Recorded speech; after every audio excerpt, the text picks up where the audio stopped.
Now, this is the Ultra Hydra 8 anti-wrinkle serum. It does say feel the difference. I did apply it. It has a cooling sensation.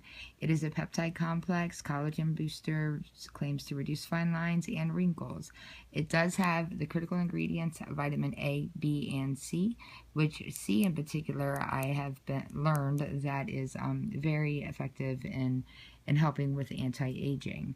Now, it is advisable to apply it twice a day.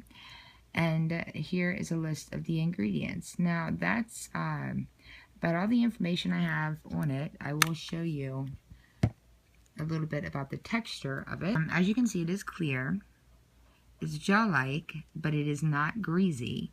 So I do hope that you enjoyed this review. I wish that I could give you results. I can't do that right now, but I will be using this product over the next few weeks and let you know, or will update you with the results. Thank you, and I hope that, again, this was helpful, and if so, please give me a thumbs up here and on the Amazon review.